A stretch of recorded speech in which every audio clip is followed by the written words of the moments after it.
ఎస్తేరు గ్రంథం 9వ అధ్యాయం 4వ వచనాన్ని.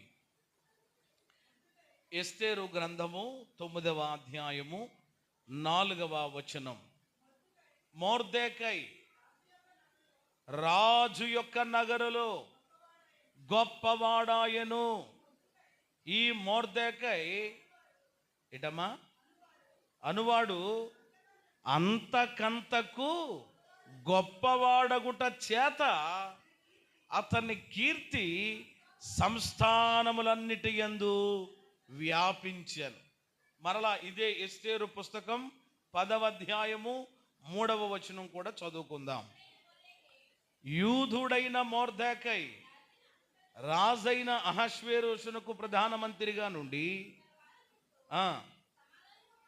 మాట్లాడుచు జనుల యొద్ద క్షేమను విచారించువాడు, యూదులలో గొప్పవాడునై దేశస్థులు చాలా మందికి ఇష్టడుగా ఉండెను. పరిశుద్ధాత్మ దేవుడు ఈ వచనాల ద్వారా ఈ భాగములో నుండి ఈ వారమంతటిలో మనందరితో మాట్లాడునుగాక. ఆత్మ సంఘములతో చెప్పుచున్న మాటలు చెవిగల వాళ్ళు విందురుగాక, గ్రహించుదురుగాక. సంతోషం. మనము ప్రియమైన దేవుని బిడ్డలారా, ఈ వారంలో పరిశుద్ధాత్మ దేవుడు ఒక వ్యక్తిని గూర్చి మనతో మాట్లాడడానికి ఇష్టపడతా ఉన్నారు. పరిశుద్ధ గ్రంథం చాలా అద్భుతమైన గ్రంథం అండి. నిజంగా వినాలి జాగ్రత్తగా.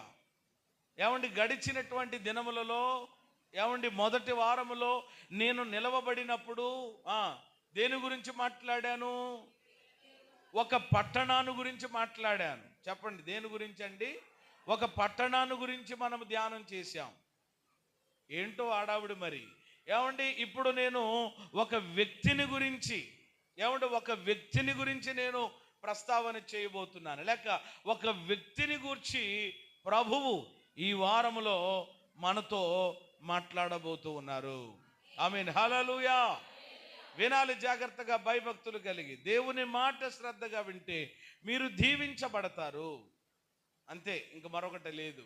కాబట్టి ఆ మాట మీరు శ్రద్ధగా, ఏదైనా ఒక్క మాట పోతుందేమో అని ఆ ఏకాగ్రతతో దేవుని మాట మీరు వినాలని ప్రేమతో మీకు నేను మనవి చేసుకుంటూ ఉన్నాను. ఏమండి, ఇక్కడ మనకి ఈ ఎస్తేరు గ్రంథములో ఏమండి మనము 9వ అధ్యాయము 3వ వచనములో ఎవరి గురించి మనము చదువుతున్నాము అని అంటే మొర్దెకై గురించి. ఈ మొర్దెకై గురించినటువంటి ఏమని ఇక్కడ వ్రాయబడి ఉందంటే, రాజు యొక్క నగరాలలో అతడు గొప్పవాడాయను. ఏమాయను? అతడు ఒకటి గొప్పవాడు అయ్యాడట. ఏమంటే అతని కీర్తి ఏమైందట? సంస్థానములంతటిలో వ్యాపించిందట. అంతకంతకు గొప్పవాడు ఒకటి చేత. ఎంతకంతకు? అది ఈ మొర్దెకై రాజు నగరులలో గొప్పవాడయ్యాడు. చెప్పండి రెండవ మాట, అంతకంతకు గొప్పవాడయ్యాడు. మంద ఏంటి ఈరోజు కొంచెం ఇదిగా కనపడుతుంది. మందలో విధానం కనపడతా ఉంది. ఏంటి బల్లి వచ్చిందా? ఏం చేయదులేండి, పర్లేదు. బల్లి వస్తే మీకు బంగారం వచ్చినట్లే. ఇంటికి వెళ్ళినప్పుడు ఒక మూట ఉంటుంది, చూసుకోండి. దేవుని నామానికి స్తోత్రం కలుగును గాక. ఉత్తుత్తు మాట మరలా అలా అన్నారని ఏదో మిమ్మల్ని ఏమి పెద్ద చూసారు, చిన్న బల్లికే ఇది అయిపోతారని. మనిషి అంత ఇది సరే ఏమి చేయదు కానీ వాక్యం వినండి జా. ఇప్పుడు మొర్దెకై గొప్పవాడయ్యాడట. అంతకంతకు ఏమయ్యాడట? గొప్పవాడయ్యాడట. 10వ అధ్యాయం 3వ వచనంలో కూడా అదే మాట మరలా ప్రస్తావన చేయబడింది. నిజంగా ఒక్కసారి ఆలోచన చేస్తే ఈ మొర్దెకై ఏమండి గొప్పవాడయ్యాడు. అతడు గొప్పవాడు అవడానికి అసలు ఏంటి పరిస్థితులు, ఇవన్నీ మనం తర్వాత ఆలోచన చేస్తాం. కానీ ఇతడు చెప్పాలి అని అంటే ఒక సామాన్యమైనటువంటి వ్యక్తిగా ఉన్నాడు. ఈ మొర్దెకై ఎలా ఉన్నాడు చెప్పండి? ఒక సామాన్యమైనటువంటి వ్యక్తిగా ఉన్నాడు. సామాన్యమైనటువంటి వ్యక్తిగా ఉండి ఈ మొర్దెకై ఆ రాజ్యములో గొప్పవాడిగా దీవించబడ్డాడు. దేవునికి స్తోత్రం కలుగునుగా. ఏమంటే ఒక సామాన్యుడు ఏమయ్యాడు చెప్పండి? గొప్పవాడయ్యాడు.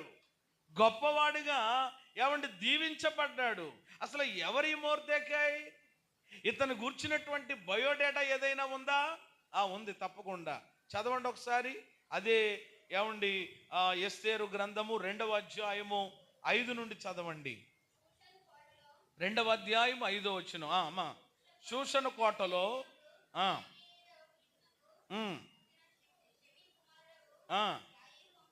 అతని యొక్క పుట్టు పూర్వత్రాలు ఇక్కడ మనకు కనబడుతున్నాయి. షూషను కోటలో బెన్యామీనీయుడైనటువంటి కీషునకు పుట్టిన షిమి కుమారుడగు యాయీరు వంశస్థుడైన మొర్దెకై అను ఒకడు ఉండెను. చూసారు, ఏ వంశస్థుడు అంటే ఇతడు? యాయీరు వంశస్థుడట. యాయీరు వంశస్థుడట. అలాగే మీరు 11వ వచనము గనక ఒక్కసారి చూస్తే, అంటే 11వ వచనం దాకా ఇతని వివరాలు ఉంటాయి. 11వ వచనం దాకా ఈ వివరాలు ఉంటాయి. ఎస్తేరు ఎలాగుండెనో అది ఆమెకు సంభవించును అదియు తెలుసుకున్నట్టుకై అంతఃపురము యొక్క ఆవరణం ఎదుట ప్రతిదినము మొర్దెకై తిరుగులాడు. అంటే మీరు నిదానంగా, మీరు ప్రశాంతంగా తర్వాత ధ్యానం చేస్తే ఏమండి 5వ వచనము నుండి 11వ వచనం వరకు అతని యొక్క వివరాలు కనిపిస్తాయి ఇక్కడ మనకి. అతడు ఎలాంటి సామాన్యమైనటువంటి వ్యక్తిగా ఉన్నాడో, అతని యొక్క ఏమండి పుట్టు పూర్వత్రాలు, ఆ వివరాలు, ఆ జాబితా అంతా కూడా ఇక్కడ ఇవ్వబడినట్లుగా మనం చూస్తున్నాం. కాబట్టి ఈ యొక్క వారంలో పరిశుద్ధాత్మ దేవుడు మనతో మాట్లాడుతున్నటువంటి యొక్క అంశం ఏమండి, దేవుడు ఒక వ్యక్తిని జ్ఞాపకం చేసుకుంటే, దేవుడు ఒక వ్యక్తిని దీవిస్తే ఏమండి అతడు ఎంత సామాన్యమైనటువంటి వ్యక్తి అసామాన్యమైనటువంటి స్థితికి ఎలా వెళతాడో ఏమండి ఈ మొర్దెకైని గనక మనం చూస్తే, ఈ మొర్దెకై యొక్క జీవితాన్ని చూస్తే మనకు అర్థమైపోతుంది. కాబట్టి ఈ లోపలికి మనం వెళ్ళే ముందుగా, అనగా ఈ మొర్దెకైని గురించి మనము ధ్యానం చేసే ముందుగా పుస్తకమును గూర్చినటువంటి కొన్ని మాటలు, ఒక రకంగా చెప్పాలి అనంటే ఈ 50 దినాల కూడికలలో ఏమంటే ఒక రకంగా ఇది బైబిల్ స్టడీ లాంటిది కూడా గనుక ఏమండి పరిశుద్ధ గ్రంథములో ఉన్నటువంటి ఆ విలువైనటువంటి వాక్య సత్యాలు మనము నేర్చుకోవడం, ఏమంటే మనము తెలుసుకోవడం, ఏమంటే అది మనకెంతో ఆశీర్వాదం కనుక ఆ విషయాలు కూడా నేను మీకు జ్ఞాపకం చేస్తాను. కాబట్టి మొర్దెకైను గురించి ధ్యానం చేసే ముందు పుస్తకాన్ని గూర్చినటువంటి కొన్ని మాటలు, పుస్తకమును గూర్చినటువంటి కొంత పరిచయం నేను మీకు జ్ఞాపకం చేస్తాను. నెంబర్ 1, మొట్టమొదటిగా ఈ ఎస్తేరు యొక్క పుస్తకాన్ని గురించి చెప్తే, పరిశుద్ధ గ్రంథంలో ఎస్తేరు పుస్తకం 17వ పుస్తకం. పరిశుద్ధ గ్రంథంలో ఏమండి ఎస్తేరు పుస్తకం ఎన్నవ పుస్తకం చెప్పండి? 17వ పుస్తకం. మీరు లెక్కెట్టుకోండి అవసరమైతే, ఇప్పుడొద్దు. ఆది కాండము, నిర్గమకాండము అలా లెక్క పెట్టుకుంటే ఎస్తేరు దగ్గరకు వచ్చేసేటప్పటికి ఎన్నో బుక్ వస్తుంది అనమాట? 17వ పుస్తకం. ఏమండి అలాగే ఇది చరిత్ర పుస్తకములలో చివరి పుస్తకం. ఎస్తేరు ఏమంటే గ్రంథము పరిశుద్ధ గ్రంథములో ఏమంటే 17వ పుస్తకం. చరిత్ర పుస్తకాలలో ఎన్నో పుస్తకం? ఇది చివరి పుస్తకం. పరిశుద్ధ గ్రంథములో ఏమంటే కొంత విభజన ఉంది. సండే స్కూల్ పిల్లలకి కూడా మొన్న మేము నేర్పించాం ఆ విషయాలు. చక్కగా మొన్న అడిగినప్పుడు కూడా వాళ్ళు టకటక చెప్పారు. ఇదిగో పరిశుద్ధ గ్రంథం ఏమండి మొదటిది, ధర్మశాస్త్ర గ్రంథాలు 2 ఇలా చెప్పారు. అలాగనమాట ఆ కోణంలో ఆలోచన చేసినప్పుడు బైబిల్లో చరిత్ర పుస్తకాలు అనేవి ఉన్నాయి. ఆ చరిత్ర పుస్తకములలో చివరి పుస్తకం ఏమిటి అని అంటే వెంటనే చెప్పండి మీరు. ఎస్తేరు గ్రంథం లేక ఎస్తేరు పుస్తకం. ఇది మొదటిది పుస్తకాన్ని గురించి. రెండవది ఏమిటి అని అంటే ఈ పుస్తకంలో ఈ యొక్క ఎస్తేరు అనేటువంటి గ్రంథంలో ఏమండి 12 సంవత్సరముల యొక్క చరిత్ర వ్రాయబడింది. ఎన్ని సంవత్సరాల యొక్క చరిత్ర ఇందులో వ్రాయబడింది అని అంటే 12 సంవత్సరాల చరిత్ర. ఎన్ని సంవత్సరాలండి? 12. బైబిల్లో 12కి చాలా చక్కని ప్రాముఖ్యత, ప్రాధాన్యత ఉంది. కానీ ఇప్పుడు నేను చెప్పడం లేదు. కానీ ఏమండి 12 సంవత్సరాల యొక్క హిస్టరీ ఏమండి యొక్క పుస్తకంలో ఏమండి మనకు కనబడుతుంది. ఇంతకీ పుస్తకంలో ఉన్న అధ్యాయాలు ఎన్ని చెప్పండి అమ్మ? ఎన్ని అధ్యాయాలు? 10 అధ్యాయాలు. 10 అధ్యాయాల్లో ఎన్ని సంవత్సరాల చరిత్ర ఉంది? 12 సంవత్సరాల ఏమండి హిస్టరీ ఉన్నట్లుగా బైబిల్ పండితులు తెలియజేస్తున్నారు. ఇక మూడవది ఏమండి ఈ పుస్తకములో ముఖ్యాంశం ఏమిటి అనంటే, ప్రతి పుస్తకానికి కూడా ఒక ముఖ్య అంశం అనేటువంటిది ఉంటుంది.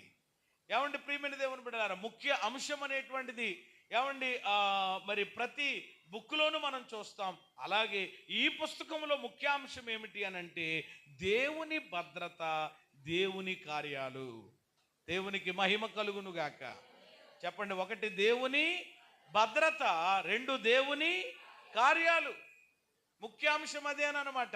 అంటే దేవుని భద్రత ఎలా ఉంటుంది, దేవుని యొక్క ప్రొటెక్షన్ ఎలా ఉంటుంది, దేవుడు తన ప్రజలను ఎలాగున ఆయన భద్రపరుస్తాడు, లేక దేవుడు తన ప్రజల జీవితాల్లో ఎలాంటి కార్యాలు చేస్తాడో ఈ పుస్తకము చదివితే, ఈ పుస్తకము ధ్యానం చేస్తే మనకు బాగా అర్థమవుతుంది. ప్రభువుకి మహిమ కలుగును గాక. ఎన్ని విషయాలు చెప్పాను అమ్మ? ఎన్ని విషయాలు చెప్పాను? 3 విషయాలు చెప్పాను. మొదటిది ఏమంటే పరిశుద్ధ గ్రంథములో ఎస్తేరు పుస్తకం 17వ పుస్తకము, చరిత్ర పుస్తకములలో చివరి పుస్తకం అని కలుపుకుని చెప్పాను మొదటిది. రెండవది ఈ పుస్తకములో 12 సంవత్సరముల చరిత్ర ఉందని చెప్పాను. మూడవది ఈ పుస్తకం యొక్క ముఖ్యాంశం ఏమిటి అనంటే దేవుని కాపుదల. సండే స్కూల్ పిల్లలు వింటున్నారా? వినండి, మీకు కూడా బాగా విషయాలు అర్థం చేసుకోండి. ఎప్పటి నుంచి కూడా బాల్య దినముల యందే సృష్టికర్తను అంటే ఇదేనమాట. ఇక 4వది ఏమిటి అనంటే కనుక ఈ పుస్తకములో ముఖ్యమైనటువంటి వ్యక్తులు చాలామంది ఉంటారు, కానీ ముఖ్యమైనటువంటి పర్సన్స్ 4 మనకు కనబడతారు. చాలామంది ఉంటారు ఏమండి, కానీ ముఖ్యమైనటువంటి వ్యక్తులు 4. ఎవరు ఈ 4 అనంటే కనుక మీకు అర్థమయ్యే భాషలో చెప్పడానికి ఇలా పేర్లు పెట్టుకున్నాను నేను. మీకు అర్థమయ్యే భాషలో చెప్పడానికి ఇలా పేర్లు పెట్టుకున్నాను. ఎలాగనంటే హీరో. మొట్టమొదటిది ఎవరు? హీరో. అంటే ఇప్పుడు మీరు చెప్పాలి, హీరో అనగానే మీరు చెప్పాలి. ఆల్రెడీ ఎన్నిసార్లు చదువుంటారండి ఈ పుస్తకం? ఎవరు ఏమంటున్నారు? అనకాపల్లి అంటున్నారు. అహశ్వే రోషు. మొదటిది హీరో. హీరోయిన్. హీరోయిన్ ఉన్నారు ఇక్కడ. మీరన్నట్లుగా తెగ మురిసిపోతున్నారేంటి? ఏమండి హీరోయిన్ ఎవరు అని అంటే ఎస్తేరు. మంచి బాగా మీరు బాగా కనెక్ట్ అవుతున్నారనమాట, అప్డేట్ అవుతున్నారు. చాలా సంతోషం. విలన్. విలన్ విలన్ ఎవరు? ఏమని చెప్తున్నారు వెనకాల? హామాను. హామాను హామాను. ఏమండి 4వ వ్యక్తి ఎవరు అని అంటే సైడ్ క్యారెక్టర్ ఎవరనంటే మొర్దెకై. దేవునికి స్తోత్రం కలుగునుగా. అంటే చిన్నగా మీకు అర్థం కావడానికి, ఎందుకంటే మీకు బాగా అది ఆ కోణం కొంతమందికి బాగా ఏ కోణమో మీకు అర్థమైపోయింది కదా. ఇక hero, heroine, villain, side character ఎక్కడ ఉంటారు? బెసవాళ్ళ ఉంటారా? కాబట్టి ప్రియమైన దేవుని బిడ్డలారా, ఈ పుస్తకంలో కూడా ఈ 4 ఎవరు అని అంటే ముఖ్యమైనటువంటి వ్యక్తులు. ఎవరు చెప్పండి? అహశ్వేరోషు రాజు గారి దగ్గర నుంచి మనము కొన్ని పాఠాలు నేర్చుకోవచ్చు. ఏమండి ఇక ఎస్తేరమ్మ అంటే హీరోయిన్, రాణి గారు, ఆవిడ దగ్గర అసలు మరింత కీలకం ఈ బుక్లో. అసలు ఏమండి ఈ పుస్తకానికి ఎవరి పేరు పెట్టారు అని అంటే ఆవిడ పేరే. నిజంగా ఎస్తేర్ చాలా అద్భుతమైన పేరు. ఎస్తేరు అనే మాటకు అర్థం ఏమిటి అని అంటే నక్షత్రం. నిజంగా పేరుకు తగ్గట్లుగానే ఆమె తన ప్రజల మధ్యలో క్రీస్తు కొరకు చెప్పండి ఏం చేసింది అని చెప్పాలి. కాబట్టి తర్వాత ఏమండి విలన్గా ఉన్నటువంటి హామాను, వాడు కూడా ఎలాంటి చేష్టలు, ఎలాంటి పరిస్థితులు చేశాడో ఏమండి మనం కూడా చూడొచ్చు. అంటే బుద్ధి బోధ 2 కలుగుతాయి అన్నమాట. మంచి చెడ్డ మనము నేర్చుకోవచ్చు. ఏమండి మొర్దెకై అసలైనటువంటి వ్యక్తి. మన అంశంలోనికి వచ్చేస్తే ఏమండి మనము ధ్యానం చేసేటువంటి వ్యక్తి ఎవరు అని అంటే కనుక మొర్దెకై గురించి. కాబట్టి 4వ మాట ఏమిటి అంటే ఈ పుస్తకంలో ముఖ్యమైనటువంటి 4 వ్యక్తులు కనిపిస్తారు. ఇక చివరిది ఏమిటి అని అంటే 5వది, ప్రియమైన దేవుని బిడ్డలారా, ఈ మొర్దెకై గురించి మనం ధ్యానం చేస్తున్నాం కదా. మరి మొర్దెకై గురించి కూడా ఆ పేరుకు కూడా మనం అర్థం తెలుసుకోవాలి కనుక, మొర్దెకై అనేటువంటి పేరుకు అర్థం ఏమిటి అని అంటే, ఎస్తేరు అనే పేరుకి ఎలా అర్థం తెలిసిందో అలాగే మొర్దెకై అనే పేరుకు అర్థం ఏమిటి అని అంటే కొద్దిపాటి మనుషుడు అని అర్థం వస్తారు. ఏ మనుషుడు? కొద్దిపాటి మనుషుడు, లేక చిన్నపాటి మనుషుడు అనేటువంటి అర్థం వస్తారు. మొర్దెకై అనగా కొద్దివాడు లేక చిన్నవాడు. ఎంత అద్భుతంగా ఉందో చూడండి. ఆయన పేరులో ఉన్నటువంటి అర్థము ఎలాంటి వాడిగా ఉన్నాడు? చిన్నవాడిగా, కొద్దివాడిగా, తక్కువగాడిగా ఉన్నాడు. కానీ అద్భుతం ఏమిటి అని అంటే చిన్నపాటి కొద్దిపాటి మనుషుణ్ణి చెప్పండి, దేవుడు ఏం చేశాడు? గొప్పవాడిగా చేశాడు. స్తోత్రం చెప్పండి. అది మన దేవుని దగ్గర ఉన్న, ప్రియమైన దేవుని బిడ్డలారా, అద్భుతమైనటువంటి వ్యక్తిత్వం. మనం ఆరాధించేటువంటి దేవుడు అలాంటి వాడు అనమాట. ఆయన తక్కువ వారిని, చిన్నవారిని, తృణీకరించబడినటువంటి వారిని, తక్కువ చేయబడినటువంటి వారిని, ఓ రకంగా చెప్పాలంటే బలహీనులను ఎవరినంటండి ఆయన? కొరింథీ పత్రికలో ఉంటుంది. దేవుడు ఎవరినో గొప్ప వంశంలో ఉన్న వాళ్ళని ఎన్నుకోలేదట. ప్రియమైన దేవుని బిడ్డలారా, గొప్ప వంశములో ఉన్న వాళ్ళని ఆయన పిలవలేదట.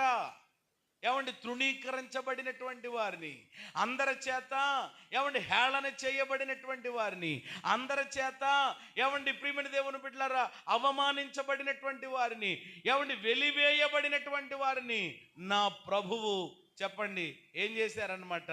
పిలిచారు, వారి స్థితిగతులు మార్చారు, వారిని ఒక ఉన్నతమైన స్థానంలో నిలవబెట్టారు. ప్రభువుకి మహిమ కలుగును గాక.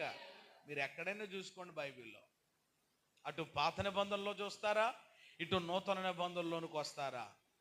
నూతన నిబంధనలో కూడా ఆ రోజు యేసు ప్రభుల వారు బయలుదేరి వెళుతున్నప్పుడట వాళ్ళు జాలరులు, వాళ్ళు చేపలు పట్టుకుంటూ ఉన్నారు. చేపలు పట్టుకునేటువంటి వాళ్ళను ఎవరు అంత ఎక్కువగా పెద్ద ఖాతరు చేయరు అసలు చెప్పాలంటే. కానీ ప్రభువారట వాళ్ళను చూచారట. యేసు, నా వెంబడి రండి, నేను మిమ్మల్ని ఏం చేస్తాను? మనుషులు పట్టు జాలరులుగా చేస్తాను అని ప్రభు పిలిచారు. నిజంగా వాళ్ళని ఎలా చేశారు చెప్పండి? మనుషులను పట్టే జాలరులుగా చేశారు కదా. ఒక్క ప్రసంగానికి పేతురు గారు చేపలు పట్టడంలో చాలా ఎక్స్పర్ట్. ఆ చేపలు పట్టడం కంటే ప్రభు కొరకు ఆత్మలను పట్టడంలో ఒక్క ప్రసంగానికి ఎంతమంది చెప్పండి? 3000 మంది. పగలు 3 గంటలకు ప్రార్థనా కాలమున పేతురు యోహానులు దేవాలయానికి వస్తుంటుంటే ఆ కుంటి భిక్షకుడు కూర్చుని ఆ దేవాలయపు ద్వారం దగ్గర భిక్షం అడుగుతూ వీళ్ళ లోపలికి వెళ్తున్నప్పుడు అనుకుంటున్నాడట, వీళ్ళ దగ్గర వెండి అయినను బంగారమైనను నాకు దొరుకుతుంది. చూసారా? అలా అంత తృణీకరించబడి అంత హీనమైనటువంటి స్థితిలో ఉన్నటువంటి వారిని ప్రభువు ఎంత ఉన్నతమైన స్థానానికి తీసుకుని వెళ్ళారో.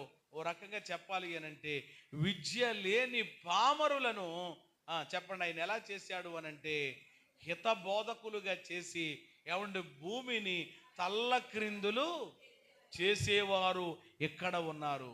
స్తోత్రం చెప్పండి. వాళ్ళ గూర్చి వినబడిన మాట ఏంటి? భూమిని, అది ఏళ్ళ తల్ల కిందలైపోవడం కాదు, భూమిని ఏం చేసేవాళ్ళు? వాళ్ళు ప్రార్థన చేస్తున్నప్పుడట, వాళ్ళు ప్రార్థన చేస్తున్నప్పుడట వాళ్ళు ప్రార్థించుచున్నటువంటి చోటు కంపించింది అని వాక్యంలో ఉంది. ప్రార్థన చేసినప్పుడు ఆ చోటు ఏమైందట? కంపించింది. కంపరం రాలేదు. ప్రియమైన దేవుని బిడ్డలారా, అంత అద్భుతంగా ప్రభు వారిని బలపరిచారు. అలాగున ప్రభు వారిని వాడుకున్నారు. మనం లేఖనాల్లో చూస్తే చాలా మందిని ఆయన ఎవరిని పిలిచినా అలాంటి వారిని ఆయన పిలిచారు కదా. మనం ఆరాధించేటువంటి దేవుడు అలాంటి వాడండి. 113వ కీర్తన నాకు జ్ఞాపకం వస్తుంది. ఒకసారి చదువుతారా?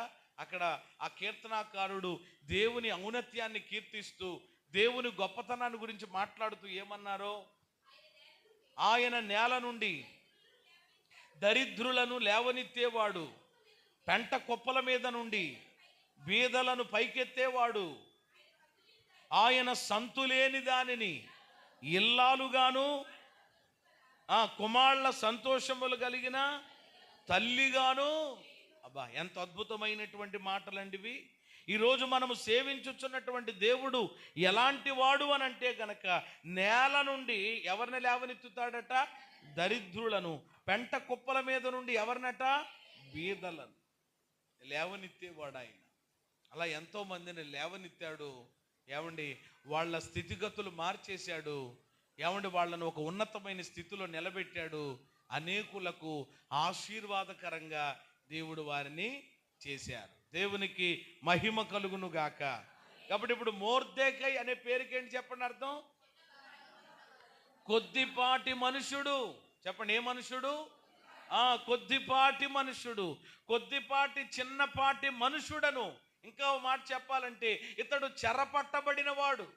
ఏం పట్టబడిన వాడు? చెరపట్టబడిన వాడండి. చెరగా ఏమండి ప్రియమైన దేవుని బిడ్డలారా పట్టబడ్డాడు ఇతడు.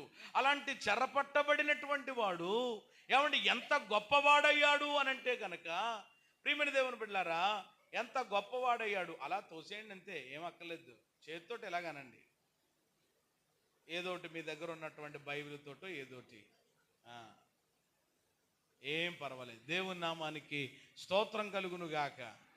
ఆమేన్, హల్లెలూయా. అదొక టెస్టింగ్ అనమాట. మీరు అసలు ఎలా ఉంటారని అది అలా వచ్చిందనమాట, ఏమి కాదు. ప్రియమైన దేవుని బిడ్డలారా ఆలోచన చెయ్యండి.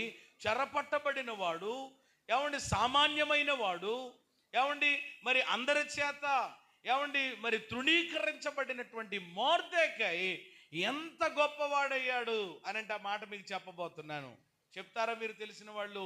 ఎంత గొప్పోడయ్యాడు? ఏమండి ఎంత గొప్పోడయ్యాడు? ఆ దేశానికి ప్రధానమంత్రి అయ్యాడు. స్తోత్రం చెప్పండి. ప్రైమ్ మినిస్టర్ అయ్యాడు. ప్రధానమంత్రి స్థానం అంటే ఎంత అద్భుతం, ఆలోచన చేయండి. ఇప్పుడు ప్రియమైన దేవుని బిడ్డలారా ఏమండి మన యొక్క దేశానికి ప్రధానమంత్రి చెప్పాలి ఎవరండి? మోడీ గారా? అంటే ఒక్కొక్కళ్ళు అలాగా కొన్ని పేర్లు మార్చేసి కొంత తీసేసి అసలు ఆయన పేరు ఏమిటి అని అంటే నరేంద్ర మోదీ. మోడీ కాదు, డి కాదు, ది ఏమండి తీసేసి చాలా మంది డి లీ ఇలా చాలా పెట్టేస్తున్నారు అనమాట. కొంతమంది ఎంత ఎక్స్పర్ట్ అంటే మామూలుగా కాదు. ఇక ప్రధానమంత్రి గారు కూడా కట్టేస్తారనమాట వీళ్ళు తాటాకులు. అంత ఎక్స్పర్ట్ ఉంటారు చాలా మంది. ప్రియమైన దేవుని బిడ్డలారా కాబట్టి ప్రధానమంత్రి స్థానం అంటే అది మామూలు స్థానము కాదు, అది ఉన్నతమైనటువంటి స్థానం అండి. అంటే అలాంటి స్థానానికి దేవుడు ఎవరిని తీసుకెళ్లారు అని అంటే మొర్దెకైని తీసుకెళ్లారు. చేతులెత్తి స్తోత్రం చెప్పండి. నేను ఇప్పుడు మీకు చెప్పబోయేది ఏంటంటే మొర్దెకై సేవించే దేవుణ్ణి మనమును సేవిస్తున్నాం. మొర్దెకై ఆరాధించే దేవుణ్ణి మనమును ఆరాధిస్తున్నాం. మొర్దెకై నమ్మినటువంటి దేవుణ్ణి మనమును నమ్ముకున్నాం. కాబట్టి మొర్దెకైని గొప్పవాడిగా చేసినటువంటి దేవుడు, ఈ మొర్దెకైని హెచ్చించినటువంటి దేవుడు, ఈ మొర్దెకైని దీవించిన దేవుడు, ఈ మొర్దెకైని ఒక ఉన్నతమైనటువంటి స్థితిలో పెట్టినటువంటి దేవుడు ఏమండి నిన్ను నన్ను మనలను కూడా పెట్టగల సమర్థుడు. హల్లెలూయా. నిన్ను పెడతాడు, నీ పిల్లల్ని పెడతాడు. తప్పకుండా సందేహం లేదు. 75వ కీర్తనలో మాట ఉంటుంది, హెచ్చు అనేదట తూర్పు నుండి అయినను పడమట నుండి అయినను కలగదట. దేవుడే తీర్పు తీర్చేవాడు. ఆయన ఒకరిని తగ్గిస్తాడు, ఒకరిని హెచ్చిస్తాడు. ఈ పుస్తకంలో అదే జరిగింది. ఏమండి పుస్తకంలో అదే జరిగింది. ఆయన ఒకరిని తగ్గించును, ఒకరిని ఎవరిని తగ్గించాడు, ఎవరిని హెచ్చించాడు? మొర్దెకైని దేవుడు హెచ్చించాడండి. మొర్దెకైని దేవుడు ఒక ఉన్నతమైనటువంటి స్థితిలో పెట్టాడు. ఆ మాటలు నాకు చాలా చదువుతున్నప్పుడు ఆశ్చర్యం అనిపించింది. మరలా ఒకసారి చదువుకుందాం. ఎస్తేరు గ్రంథము 9వ అధ్యాయం 3వ వచనం ఒకసారి. మొర్దెకై రాజు యొక్క 4వ వచనం, రాజు యొక్క నగరులలో గొప్పవాడాయను. ఆ మొర్దెకై అనువాడు అంతకంతకు గొప్పవాడు అగటం చేత అతని కీర్తి ఏమైపోయిందంటే సంస్థానం అంతటిలో వ్యాపించి. మొర్దెకై కీర్తి ఇప్పుడు ఏమైపోయింది చెప్పండి? మొత్తం ఏంటండి అసలు? ఏమండి మొర్దెకై ఎవరండి? యాయీరు వంశస్థుడు కదా, ఏమండి చాలా సామాన్యుడు కదా, చాలా ఏమండి దీనుడు కదా, చెరపట్టబడినోడు కదా, ఏమండి అసలు తక్కువవాడు కదా.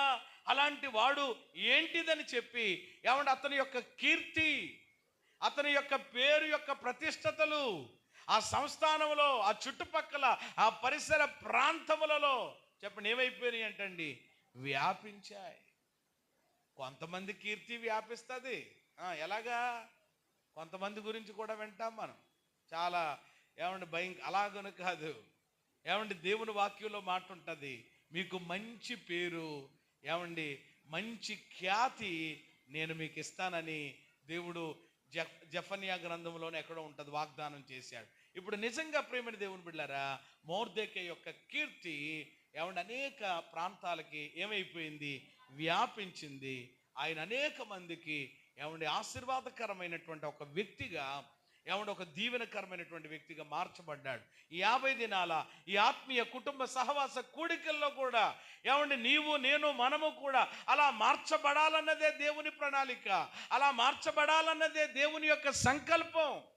అందుకనే దేవుడు ఈ కూడికలను దేవుడు మన కొరకు ఏర్పాటు చేశారు. నినేవే పట్టణాన్ని గురించి ప్రభు స్పష్టంగా మనతో మాట్లాడారు. అసలు వాస్తవంగా చెప్పాలంటే ఆ పట్టణము ఏమండి దేనికి గురి కావాలి? ఉగ్రతకు గురి కావాలి.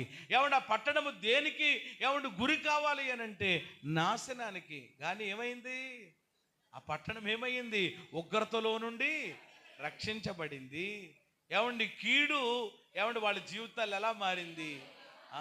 ఏంటో చూసాం. పట్టణం ఏమంటే ఒక సిటీని గురించి దేవుడు ఒక అద్భుతంగా మనతో మాట్లాడారు. ఇప్పుడు ఒక వ్యక్తి, ప్రియమైన దేవుని బిడ్డలారా, ఏమండి ఇతడు ఎలాంటి వాడో, ఏమండి ఈ యొక్క పుస్తకంలో ఉన్నటువంటి ఆత్మీయ విషయాలు ఏంటో మనం నేర్చుకున్నాం. ఏమండి కొద్దిపాటివాడు, ఈ చిన్నపాటివాడు, ఈ చెరపట్టబడిన వాడు దేశానికి ప్రధానమంత్రి అవ్వడం ఎంత ఆశ్చర్యకరమైనటువంటి విషయం, ఎంత అద్భుతమైనటువంటి విషయం. అయితే ప్రియమైన దేవుని బిడ్డలారా, ఈ మొర్దెకై గొప్పవాడు అవ్వటానికి కారణాలేంటి? ఈ మొర్దెకై ఏమండి హెచ్చించబడడానికి, ఈ మొర్దెకై దీవించబడడానికి, ఈ మొర్దెకై ఒక ఉన్నతమైనటువంటి స్థితిలోనికి వెళ్ళడానికి, ఈ మొర్దెకైను గురించి పరిశుద్ధ గ్రంథములో ఏమండి ప్రస్తావన చేయబడడానికి అసలు ఆ కారణములేమిటి? కారణములేంటి? మొర్దెకై గొప్పవాడు అగుటకు కారణములు అని మీరు రాసుకోవచ్చు. మొర్దెకై గొప్పవాడు అగుటకు కారణములు. ఎంతమంది మీ జీవితంలో కూడా భౌతిక పరంగా, ఆధ్యాత్మికంగా, అన్ని రీతులుగా ఒక ఉన్నతమైన ఒక గొప్ప స్థితికి, స్థాయికి వెళ్ళాలని ఎంతమంది ఆశపడుతున్నారో ప్రభుని. అబ్బాబ్బాబ్బా, ఏమంటే అందరికీ కూడా గొప్పోళ్ళు అవ్వాలంటే అందరికీ ఆశే కదా. తక్కువ అవ్వాలని ఎవరు కోరుకోరు. ఏమండి ఏ విధములోనైనప్పటికీ కూడా అన్ని పరిస్థితుల్లో కూడా ఎలా ఉండాలని మనిషి కోరుకుంటారు అని అంటే ఎలా ఉండాలి? ఆస్తిలో కానీ, అందంలో కానీ, ఏమంటే మరొకటి ఏదైనప్పటికీ అన్నట్లో నేను ఎలా ఉండాలి? గొప్పగానే ఉండాలి అనే ఆశ. అయితే ఒక్క విషయం చెప్పండి, గొప్పోళ్ళు అయిపోవాలని చెప్పి అందరికీ ఆశ ఉంటుంది. కానీ అయితే గొప్పోళ్ళు అవ్వడానికి ప్రియమైన దేవుని బిడ్డలారా, మన ప్రయత్నాలు మనం చేస్తే, ఏమంటే గొప్పోళ్ళు అవ్వడానికి ఏమంటే మనం ప్రణాళికలు వేసుకుంటే మనము ఏమవ్వలేమన్నమాట. గొప్పోళ్ళం అవ్వలేం. ఎప్పుడు గొప్పోళ్ళం అవుతామనంటే చెప్పండి, దేవుడే మనలను గొప్పగా చెయ్యాలి. హల్లెలూయా. కీర్తన గ్రంథం 91వ కీర్తన చదవక్కర్లొద్దు, మనకు తెలుసు కదా. అతడు నా నామము నెరిగినవాడు గనుక నేను అతనిని ఘనపరిచెదను. అతడు నాకు మొర్ర పెట్టగా నేను అతనికి ఉత్తరం ఇచ్చేదను. శ్రమలో నేను అతనిని విడిపించి గొప్ప చేసేదను. చెప్పండి, ఏం చేసేదను? అది ఇప్పుడు గొప్ప చేసేది ఎవరో? దేవుడే. ఆయనే గొప్ప చేయాలి. ఏమన్నా నా అంతటా నేను గొప్పవాడిని అయిపోవాలి అనుకుని కప్పగంతులు వేస్తే మరలా ఏమంటే కింద పడ్డమే. కాబట్టి మనమేదో, అందుకనే గడిచినటువంటి దినము కూడా ప్రభు మాట్లాడారు ఆరాధనలో, పొందగోరు వాని వలనైనను ప్రయాసపడు వాని వలనైనను కాదు. ఎవరి వలన? ఆయనే కరుణించాలి, ఆయనే కనికరించాలి. అప్పుడు మనము ఆధ్యాత్మికంగానైనా భౌతికంగానైనా అన్ని విషయాల్లో చెప్పండి ఏ వారం అవుతాము? గొప్పవారు. కాబట్టి మొర్దెకై గొప్పవాడు అవ్వడానికి కారణాలు ఏంటి అని ఒక్కొక్కటి ఈ పుస్తకంలో నుండి ఇప్పుడు నేను చెప్పడం లేదు, కానీ రేపటి రాత్రి నుండి, రేపు రాత్రి ఒక విషయాన్ని నేను మీకు జ్ఞాపకం చేస్తాను. ఏమండి, మనము ధ్యానం చేద్దాం.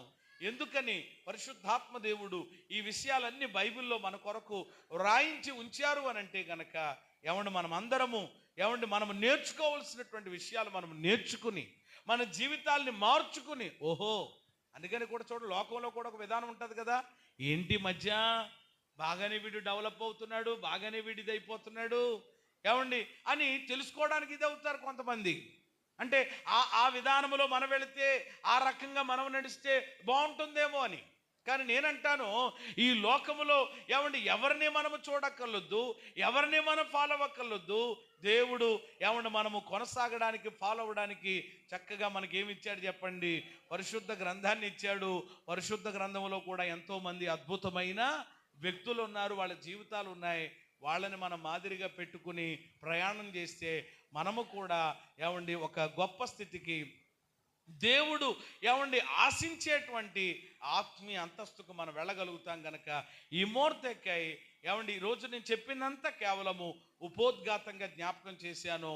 ఈ మొర్దెకై అసలు గొప్పవాడవడానికి ఏంటి కారణం, అతడు ఎవరు, అతడు ఎలాంటి వాడు, అతనిలో నుండి మనం నేర్చుకునేటువంటి శ్రేష్టమైనటువంటి లక్షణాలు ఏంటో ఒక్కొక్కటిగా నేర్చుకుంటూ మన జీవితాలు మార్చుకుంటూ ఆ స్థితికి వెళ్ళే ప్రయత్నం మనం కూడా చేద్దాం.